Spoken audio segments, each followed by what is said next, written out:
Well, thousands of Americans still without power this morning after a massive winter storm dumped snow and ice on about 230 million people across dozens of states. Tennessee, one of the hardest hit by the outages for nearly 2 weeks now, and local authorities say it could still take several more days to get power on in some of these areas.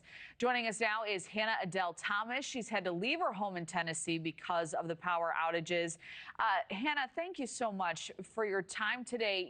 To start, what has it been like living in these freezing conditions for really days on end, typically in an area that doesn't typically see these extended cold snaps? I know you're now in Florida, and we'll get to that too.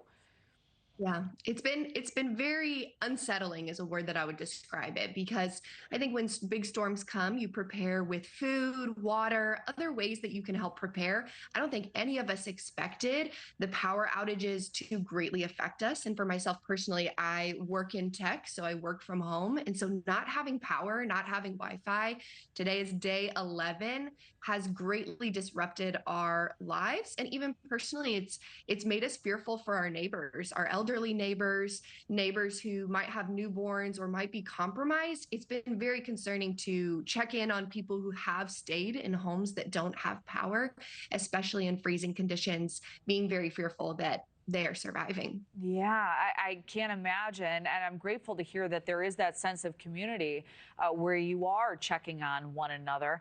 So, as we stated, you're actually joining us from Florida. What prompted you to make the move? How long are you planning on staying? What's the situation like now? Yeah, it was around Sunday when they finally, or I believe it was on Saturday when they finally released estimates of how long it would actually be before we got power. And when they said that my zip code would possibly not get power restored until February 9th, I have a 1-year-old. My husband and I looked at each other and we said, we're only halfway through this. We have got to go somewhere else. And so we are fortunate to have a lot of family and friends in the Nashville area that we were staying with during this time. But again, we needed our own space. We needed to be able to work. And so that's what prompted us to jump in the car and find an inexpensive place to stay. I think the biggest component is that our street is very complicated. We've got a transformer in my neighbor's yard. We've got wires down. The pole is done.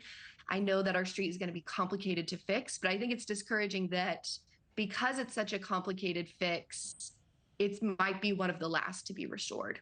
Right. And when you think about all of those other folks that you have mentioned with some extenuating circumstances, even yourself with a 1-year-old child, I mean, are you satisfied with the local resources that have been provided during this emergency?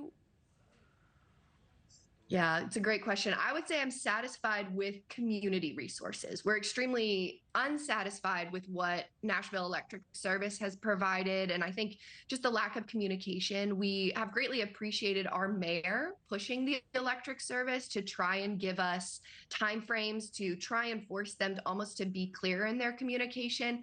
And I think that's the hardest part, is the lack of communication. We have had to rely on each other as Nashvillians. And I think, in the world that we are in right now, this has brought a lot of joy in the sense of community reliance. But I think people, again, are very fearful and concerned. I know many people who are not able to stay at another person's house. And so they're sleeping in their car for days and days on end because they are just struggling to make ends meet. Then pair that in with small businesses struggling. We have just seen a lot of devastation that I fear is going to be a lot longer to be reestablished, even once the power comes back on. Yeah, well, it's certainly a dire situation. Our prayers are with everyone in this area. And Hannah, we appreciate you weighing in and highlighting that for us this morning.